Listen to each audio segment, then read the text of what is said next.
Добрый день, дорогие подписчики и гости канала. Сегодня с вами я, один из авторов телеграм-канала «Генерал СВР», генерал-лейтенант службы внешней разведки, тот человек, которого вы знаете как Виктор Михайлович.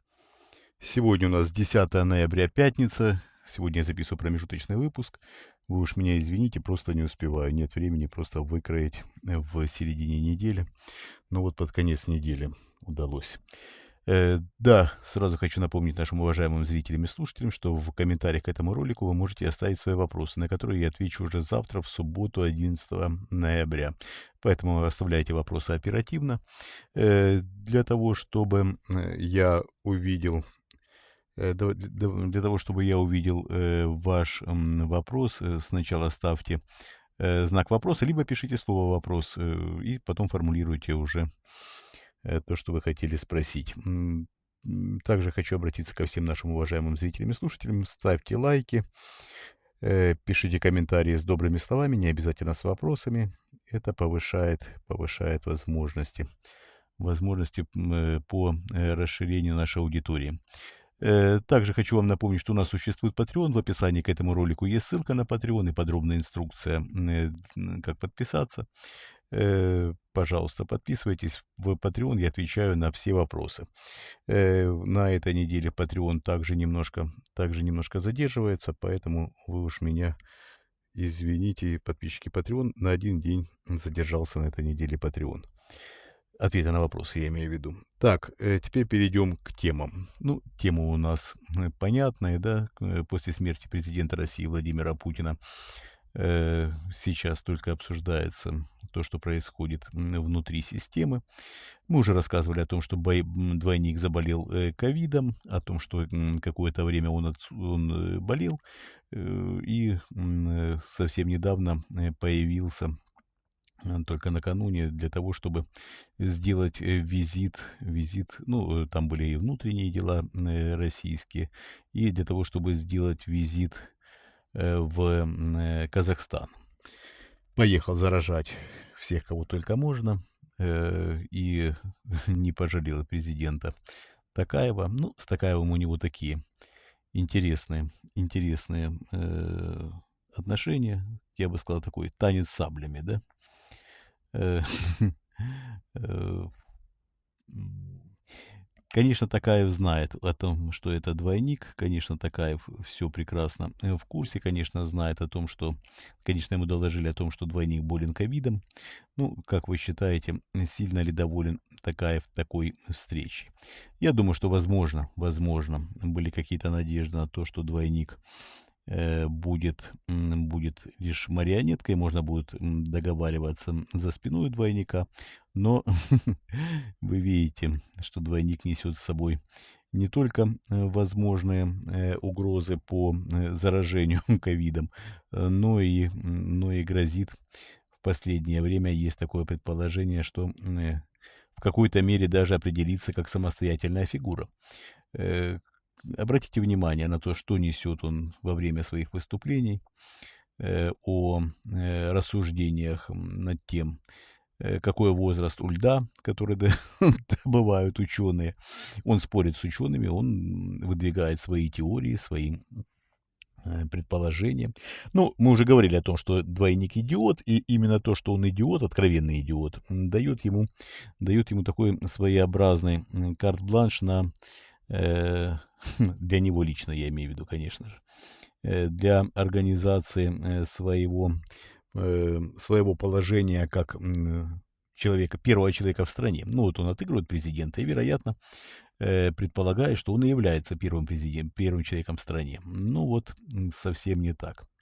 Совсем не так. Также хочу вам напомнить о сложных отношениях Токаева с покойным президентом России Владимиром Путиным. И не заладилось ни с Путиным, ни с двойником у Токаева.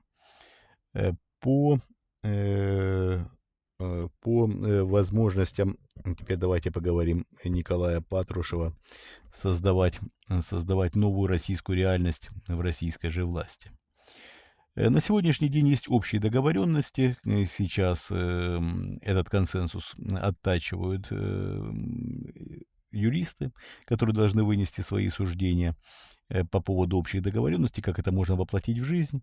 И когда они представят свое понимание ситуации, будет уже окончательно закреплено и отношение между нынешним Политбюро 2.0 и, соответственно, будут большие перемены в российской власти. Мы также рассказали на этой неделе о том, что бывший президент России Дмитрий Медведев был оповещен о том, что ему уготована именно участь председателя Государственной Думы. Сменит он на этом посту Володина. Володин, как человек нетрадиционной сексуальной ориентации, бесит Николая Патрушева. Он крайне не любит ребят этой ориентации. Не знаю, может что-то личное, а может какие-то другие основания. Ну, вот не любит он. Ну, даже это не суть важно. Медведеву сказали, что строго-настрого, вернее, запретили пить, угрожая довольно. Не просто репрессиями, не просто экзекуцией, как это было при живом президенте Владимире Путине. Ну, теперь Путин умер, и теперь Медведеву угрожают уже более серьезными последствиями.